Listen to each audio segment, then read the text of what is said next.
அங்கு ஊழல்கள் மலிந்து கிடக்கின்றது. ஒரு மெடிக்கல் மாஃபியா, மருந்து வகைகள் உருப்படியாக பாதுகாக்கப்படவில்லை.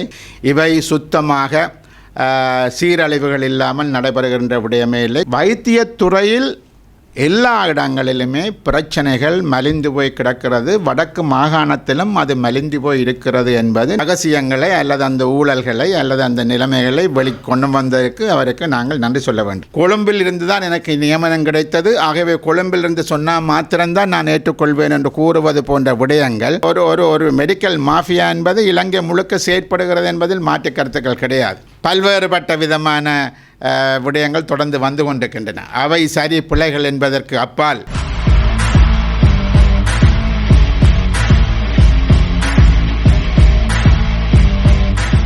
சில நாட்களாக வடக்கு மாகாணத்தினுடைய சுகாதாரத்துறை சம்பந்தமாக பல்வேறுபட்ட குற்றச்சாட்டுக்கள், பல்வேறுபட்ட நடவடிக்கைகள், பல விடயங்கள் நடைபெறுகின்றது. முக்கியமாக சாவகச்சேரி வைத்தியசாலையில் புதிதாக நியமனம் பெற்ற அர்ச்சுனா ராமநாதன் என்பவர் வெளியிட்ட சில தகவல்களின் அடிப்படையில் அங்கு பாரிய குற்றச்சாட்டுகள், தகவல்களில் பாரிய குற்றச்சாட்டுகள், அங்கு ஊழல்கள் மலிந்து கிடக்கின்றது. ஒரு மெடிக்கல் மாஃபியா, மருந்து வகைகள் உருப்படியாக பாதுகாக்கப்படவில்லை. மருந்து வகைகள் வெளியில் கொண்டு செல்லப்படுகின்றன. வருகின்ற நோயாளிகள் பிரைவேட் ஹாஸ்பிட்டலுக்கு திருப்பப்படுகிறார்கள். வருகின்ற நோயாளிகள் சாவகச்சேரியிலிருந்து அனாவசியமான முறையில் யாழ் போதனா வைத்தியசாலைக்கு அனுப்பப்படுகிறார்கள் போன்ற பல்வேறுபட்ட விதமான குற்றச்சாட்டுகள் சுமத்தப்பட்டிருக்கிறது. ஒன்றை நாங்கள் மிக தெளிவாக குறிப்பிட வேண்டும். இலங்கையில் உள்ள அரச நிறுவனங்கள், அது சுகாதாரத்துறையாக இருக்கலாம், வேறு துறைகளாக இருக்கலாம், இவை சுத்தமாக சீரழிவுகள் இல்லாமல் நடைபெறுகின்ற விடயமே இல்லை. குறிப்பாக சுகாதாரத்துறையை எடுத்தால் அதற்கு அமைச்சராக இருந்தவர் இன்றும் சிறைச்சாலையில் இருக்கின்றார். ஹெகலிய ரம்புக்கவலை என்பவர் இன்றும் சிறைச்சாலையில் இருந்து கொண்டிருக்கிறார். ஏனென்று சொன்னால் மக்களுக்கு உதவாத தவறான பிழையான மருந்துக்களை வெளிநாடுகளிலிருந்து குறைந்த விலையில் இறக்குமதி செய்து அதில் நிறைய பணத்தை அவர் கையாடினார் என்ற குற்றச்சாட்டுக்களின் அடிப்படையில் இன்றும் அவர் சிறைச்சாலையில் இருக்கின்றார். ஆகவே மிக மிக உச்சத்தில் இருக்கக்கூடிய அமைச்சரே சிறைச்சாலையில் தான் இருக்கின்றார். ஆகவே இலங்கையில் சுகாதாரத்துறை என்பது எவ்வளவு தூரம் சீர்கட்டு இருக்கிறது என்பதற்கு அதுவே போதுமான உதாரணம். அதற்கு கீழ் வெறுமனே வடக்கு மாகாணத்தில் இல்லை, சகல மாகாணங்களிலும் இந்த சுகாதாரத்துறை சம்பந்தமாக நிறையவே குற்றச்சாட்டுகள் இருக்கின்றது. ஏறத்தாழ 2000க்கு உட்பட்ட வைத்தியர்கள் நாட்டை விட்டு வெளியேறியிருக்கிறார்கள். வைத்தியத்துறைக்கு சம்பள உயர்வுகள் இல்லை என்ற காரணங்கள் காட்டப்பட்டு வைத்தியத்துறையில் இருந்த உயர் தகுதிகள் கொண்ட வைத்தியர்கள் நாட்டை விட்டு வெளியேறியிருக்கிறார்கள். வைத்தியசாலைகளில் போதுமான வைத்தியர்கள் இல்லை என்ற குற்றச்சாட்டுகள் கடந்த 2 வருஷங்களாக தொடர்ந்து வைத்தியத்துறையினால் சொல்லப்பட்டு கொண்டு வருகிறது. ஆகவே அதே போல ஒவ்வொரு வைத்தியசாலையிலும் தேவையான பற்றாக்குறைகள் என்பது கவர்னர் அவர்கள் அமைச்சரை வடக்குமான கவர்னர் அவர்கள் அமைச்சர் வந்த பொழுது சந்தித்த பொழுது இங்கே உள்ள குறைபாடுகள் சொல்லப்பட்டு அந்த துறைசார் வைத்தியர்களும் சரி, கீழ்மட்ட உத்தியோகத்தர்கள் எல்லோரும் உத்தியோகத்தர்களுக்கான நியமனங்கள் வழங்கப்பட வேண்டும், பற்றாக்குறைகள் மிக அதிகமாக இருக்கிறது என்றும் கூறப்பட்டிருக்கிறது. ஆகவே வைத்தியத்துறையில் எல்லா இடங்களிலுமே பிரச்சனைகள் மலிந்து போய் கிடக்கிறது. வடக்கு மாகாணத்திலும் அது மலிந்து போய் இருக்கிறது என்பது நிதர்சனமான உண்மை. அதில் மாற்று கருத்துகள் கிடையாது. இந்த அர்ச்சுனா ராமநாதன் சில விடயங்களை ஆராய்ந்து வெளியிட்டதன் காரணமாக அது இன்று பிரபல்யம் அடைந்திருக்கிறது. அவருக்கு நாங்கள் நன்றி சொல்ல வேண்டும். அந்த ரகசியங்களை அல்லது அந்த ஊழல்களை அல்லது அந்த நிலைமைகளை வெளிக்கொண்டு வந்ததற்கு அவருக்கு நாங்கள் நன்றி சொல்ல வேண்டும். ஆனால் இலங்கையில் முக்கியமாக போதனா வைத்தியசாலைகளும் சிறப்பு வைத்தியசாலைகள், சிறுவர்களுக்கான வைத்தியசாலை அல்லது ஏனைய சிறப்பு வைத்தியசாலைகள் தவிர்ந்த அனைத்து வைத்தியசாலைகளும் மாகாண சபைகளுக்கு சொந்தமானது. போதனா வைத்தியசாலைகளும் சிறப்பு வைத்தியசாலைகளும் மத்திய அரசுக்கு கட்டப்பட்டது. ஆகவே இங்கே சாவகச்சேரி வைத்தியசாலையாக இருக்கலாம் அல்லது ஏனைய பருத்தித்துறை வைத்தியசாலையாக இருக்கலாம், மன்னார் வவுனியா வைத்தியசாலைகளாக இருக்கலாம், இவை அனைத்துமே மாகாண சபைக்கு கட்டுப்பட்ட மாகாண சபையின் கீழ் இருக்கக்கூடிய வைத்தியசாலைகள். ஆகவே இந்த வைத்தியசாலைகளுக்கான நியமனங்கள் தொடக்கம் மாற்றங்கள் வரையில் இங்கு ஆளுநர் இருக்கின்றார். ஆளுநருக்கு கீழ் உங்களுக்கு ஹெல்த் செக்ரட்டரி இருக்கிறார். அதே போல் மாகாண இயக்குனர் மாகாண இயக்குனர் ப்ரொவின்சியல் டிரெக்டர் இப்படி பல பேர் இருக்கிறார்கள். ஆகவே அவ்வாறு இருக்கிற பொழுது இதுக்கான நியமனங்கள் அனைத்தும் இவர்களுக்கூடாக செல்வதுதான் சரியான முறையாக இருக்க முடியும். ஆனால் இந்த நியமனங்கள் எங்கிருந்து வழங்கப்படுகிறது என்றால் கொழும்பிலிருந்து இந்த நியமனங்கள் வழங்கப்படுகிறது. ஆகவே இந்த நியமனங்கள் வழங்குகிற முறைகள் என்பது தவறானது என்ற விடயத்தை பாராளுமன்ற உறுப்பினர்கள் சுட்டிக்காட்ட வேண்டும் என்று சொன்ன தேவை இருக்கிறது. அது எவ்வளவு தூரம் சுட்டிக்காட்டப்படுகிறது என்ற கேள்வியும் இருக்கிறது. இது வெறுமனே சுகாதாரத்துறையில் மாத்திரமல்ல, பாடசாலைகள் எடுத்துக்கொண்டாலும் கூட பாடசாலைகளில் உங்களுக்கு தெரியும், தேசிய பாடசாலைகள் தவிர்ந்த அனைத்து பாடசாலைகளும் மாகாணங்களுக்கு சொந்தமானது. ஆனால் இங்கு மாகாணத்தினுடைய உத்தரவுகள் பெற்றுக்கொள்ளாமல் தாங்கள் விரும்பியவாறு நூற்றுக்கணக்கான பாடசாலைகள் தேசிய பாடசாலைகள் என்று போர்ட் பெயர் மாற்றம் செய்யப்படுகிறது. ஆனால் அந்த பாடசாலைகளுக்கான என்னென்று சொல்கிறது தேவைகள் எல்லாம் அதிகரிக்கப்படுகிறதா கொடுக்கப்படுகிறதா என்று சொன்னால் இல்லை. பெயர் மாத்திரம் செய்யப்பட்டு அது கொழும்பு அல்லது கொழும்பில் இருக்கக்கூடிய லைன் மினிஸ்ட்ரி என்று சொன்னது தனது கட்டுப்பாட்டுக்குள் கொண்டு வருவதற்கான முயற்சிகளை செய்கின்றது. ஆகவே முதலாவதாக இந்த அதிகார பகிர்வு என்ற விடயத்தில் மாகாணங்களுக்கு கொடுக்கப்பட்ட இந்த அதிகாரங்களை அது சுகாதாரத்துறை சம்பந்தமானதாக இருக்கலாம், கல்வி சம்பந்தமானதாக இருக்கலாம், ஏனைய துறைகள் சம்பந்தமானதாக இருக்கலாம், மாகாணங்களுக்கு வழங்கப்பட்ட விடயங்கள் தொடர்பாக கையாள்வதற்கு மாகாண சபைகள் இல்லாத சூழ்நிலையில் ஆளுநருக்குத்தான் அந்த அதிகாரங்கள் இருக்கிறதே தவிர கொழும்பு அந்த அதிகாரங்களை கையாள முடியாது என்பதுதான் நிதர்சனமான உண்மை. ஆனால் இங்கு என்ன நடைபெறுகிறது என்று சொன்னால் எந்த விதமாக மாகாண சபைகளுடன் எந்த விதமான கருத்து பரிமாற்றங்களும் இல்லாமல் ஒருவருக்கு கொழும்பிலிருந்து நியமனம் வழங்கப்பட்டு இங்கு அனுப்புவதும், இங்கு வந்தவுடன் அது பல்வேறுபட்ட பிரச்சனைகளுக்கு உட்படுவதும், இங்கு மாகாண ப்ரொவின்சியல் டிரெக்டர் ஒரு விடயத்தை சொன்னால் அதனை ஏற்றுக்கொள்வதற்கு தயாராக இல்லாத சூழ்நிலையும், கொழும்பில் இருந்து தான் எனக்கு நியமனம் கிடைத்தது, ஆகவே கொழும்பிலிருந்து சொன்னால் மாத்திரம்தான் நான் ஏற்றுக்கொள்வேன் என்று கூறுவது போன்ற விடயங்கள் இந்த நிர்வாகத்தை சீர்குலைக்கக்கூடிய விஷயங்களாக இருக்கின்றது. இங்கே நான் அர்ஜுனா ராமநாதன் சரி பிழை என்று நான் எதுவும் வாதாட வரவில்லை. நான் ஏற்கனவே குறிப்பிட்ட மாதிரி ஒரு ஒரு ஒரு மெடிக்கல் மாஃபியா என்பது இலங்கை முழுக்க செயற்படுகிறது என்பதில் மாற்று கருத்துக்கள் கிடையாது. ஆனால் இங்கு இருக்கக்கூடிய நிர்வாகம், மாகாண நிர்வாகம் சொல்பவற்றை மாகாண நிர்வாகத்துக்கு உட்பட்ட அமைப்புகள், நிறுவனங்கள் கேட்க வேண்டும், அதன் பிரகாரம் ஒழுக வேண்டும். அதனை அவர்கள் செய்ய தவறுவார்களாக இருந்தால், எனக்கு இவர்கள் யாரும் எனக்கு நியமனம் தரவில்லை, எனக்கு நியமனம் தரப்பட்டது கொழும்பில், ஆகவே நான் கொழும்பை கேட்டுத்தான் செய்வேனாக என்று சொன்னால், நாங்கள் இவ்வளவு வருஷ காலம் போராடி லட்சக்கணக்கான மக்களை பலி கொடுத்து இந்த மாகாணங்களுக்கு எங்களுக்கு கிடைத்த இந்த அதிகாரங்களை மீண்டும் கொழும்பு சொல்வதைத்தான் கேட்பேன் என்று அதிகாரிகள் சொல்வார்களாக இருந்தால் அதிகாரிகளும் முதல் பிழை. ஆகவே மாகாணத்துக்கு உரித்தான அதிகாரங்கள் என்ன, மத்திக்கு உரித்தான அதிகாரங்கள் என்ன என்பதை அதிகாரிகள் புரிந்து கொள்ள வேண்டும், பாராளுமன்ற உறுப்பினர்கள் புரிந்து கொள்ள வேண்டும், ஆளுநர்கள் புரிந்து கொள்ள வேண்டும்.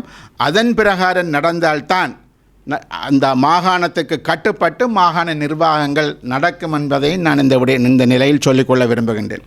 ஆகவே இப்பொழுது நடைபெற்ற அந்த சாவகச்சேரிய வைத்தியசாலை பிரச்சனை என்பது பூதாகாரம் ஆக்கப்பட்டு பல்வேறுபட்ட விஷயங்கள் பேசப்படுகின்றது.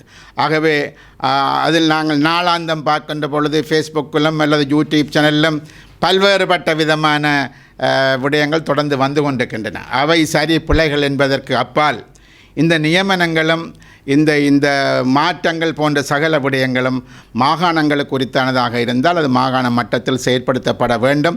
அதில் கொழும்பில் இருக்கக்கூடிய அமைச்சர்கள், அமைச்சின் அதிகாரிகள் அதனை புரிந்து கொண்டும் அவர்கள் செயற்பட வேண்டும் என்பதும் எனது கட்சியினுடைய கோரிக்கையாக இருக்கிறது. 22வது திருத்தச் சட்டம் ஒன்றை கொண்டு வருவதற்காக இப்பொழுது ஒரு புதிய வர்த்தமானி அறிவித்தல் ஒன்று வெளியிடப்பட்டிருக்கிறது. இந்த 22வது திருத்தச் சட்டம் என்பது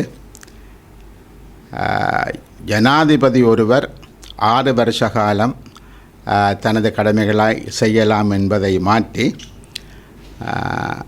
மைத்திரிபால சிறிசேனா அவர்கள் ஜனாதிபதியாக இருந்த காலத்தில் 19வது திருத்தச் சட்டம் ஒன்றை கொண்டு வந்து இந்த 6 வருஷ காலம் என்பது 5 வருஷமாக குறைக்கப்பட்டது. 5 வருஷமாக குறைக்கப்பட்டது. பாராளுமன்றத்திலும் அது மிக அதிகப்படியான 3/2 பெரும்பான்மை வாக்குகளுடன் நிறைவேற்றப்பட்டு அது சட்டமூலமாக்கப்பட்டது. அதன் பிரகாரம் ஜனாதிபதியானவர் 5 வருஷ காலத்திற்கே அவரது கடமை காலம் என்பது நிர்ணயிக்கப்பட்டிருக்கின்றது. அதே சமயம்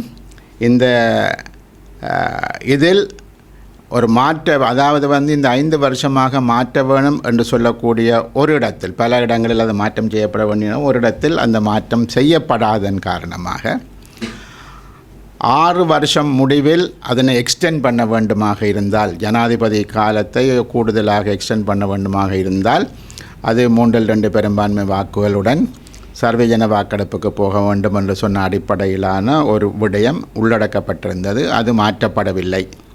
இப்பொழுது இந்த 22வது திருத்தச் சட்டம் என்பதனூடாக அதனை மாற்றி 5 வருஷம் என்பதை எந்த விதமான கேள்விக்கும் உட்படுத்தாமல் 5 வருஷம்தான் ஒரு ஜனாதிபதியினுடைய ஆட்சி காலம் என்பது 5 வருஷம் மாத்திரம்தான் என்பதை கொண்டு வருவதற்காக இப்பொழுது ஒரு வர்த்தமானியில் 22வது திருத்தச் சட்டம் தொடர்பான ஒரு அறிவிப்பு வெளியிடப்பட்டிருக்கின்றது.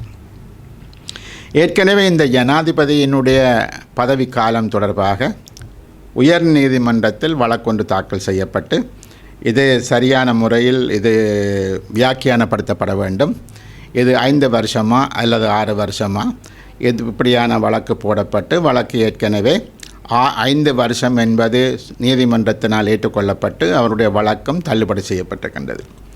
அதன் பிற்பாடும் இன்னும் ஒரு வழக்கம் போடப்பட்டது. ஆனால் அந்த வழக்கம் தள்ளுபடி செய்யப்பட்டிருக்கிறது. இவ்வாறான சூழ்நிலையில் இப்பொழுது 22வது திருத்தச் சட்டம் ஒன்றை கொண்டு வருவது, இந்த சட்டத்தில் கொண்டு வருவதில் என்னை பொறுத்தவரையில் எந்த விதமான பாதிப்புகளும் ஏற்படுத்தப்பட போவதில்லை என்று சொன்னாலும் கூட இந்த 22வது திருத்தச் சட்டம் ஜனாதிபதி தேர்தல் ஒன்று நடக்கக்கூடிய இந்த காலகட்டத்தில் இப்பொழுது இது கொண்டு வரப்படத்தான் வேணுமா என்றொரு கேள்வி எல்லோர் மத்தியிலும் எழுகின்றது. இந்த திருத்தச் சட்டம் இல்லாமலே ஜனாதிபதி தேர்தல் என்பது நடத்த முடியும், நடக்கப் போகிறது என்ற சூழ்நிலையில் இந்த 22வது திருத்தச் சட்டத்தை கொண்டு வருவதற்கான காரணம் என்ன என்ற கேள்வி எல்லோர் மத்தியிலும் இப்பொழுது எழுப்பப்பட்டிருக்கின்றது. இந்த திருத்தச் சட்டங்களை கொண்டு வருகின்ற பொழுது அப்பொழுது இருந்த இந்த திருத்தச் சட்டங்களை உருவாக்கிய சட்டத்தரணிகள் ஒருவர் தாங்கள் சில தவறு அந்த நேரத்தில் இந்த தவறு விட்டிருப்பதாக இப்பொழுது கூறுகின்றார்கள். ஆகவே அந்த தவறுகளை நிவர்த்தி செய்வதற்காகத்தான் இந்த 22வது திருத்தச் சட்டமாக இருந்தாலும் கூட அந்த விடயம் இப்பொழுது இவ்வளவு காலமும் இந்த ஜனாதிபதி தேர்தல் வருவதற்கு முன்பாக அல்லது என்னென்று சொல்வது மைத்திரிபால சிறிசேனாவினுடைய ஆட்சிக்கு பின்பாக இப்பொழுது 5 வருஷங்கள் இருந்திருக்கக்கூடிய நிலையில் அந்த விடயங்கள் முன்னர் மாற்றப்படாமல் இப்பொழுது அவசரப்பட்டு அதனை மாற்றுகிறார் என்ற பொழுது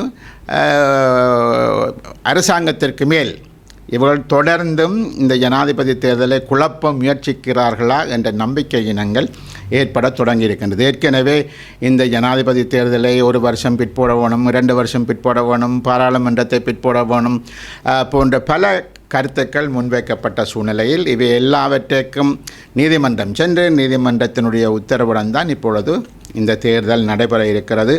அதனையும் குழப்பப்படுமா என்ற ஒரு கேள்வி இலங்கையில் இருக்கக்கூடிய மக்கள் மத்தியில் எழுப்பப்பட்டு வருகின்றது. ஆகவே இந்த 22வது திருத்தச் சட்டம் என்பது இந்த குறைபாடு, நான் ஏற்கனவே சொன்னபோது குறைபாடு ஏற்பட்டு ஏறத்தாழ 5-6 வருஷங்கள் முடிந்திருக்கக்கூடிய சூழ்நிலையில் இந்த குறைபாடு இப்பொழுது இந்த சமயத்தில் தான் திருத்தப்பட வேண்டுமா என்ற ஒரு கேள்வி இருக்கின்றது.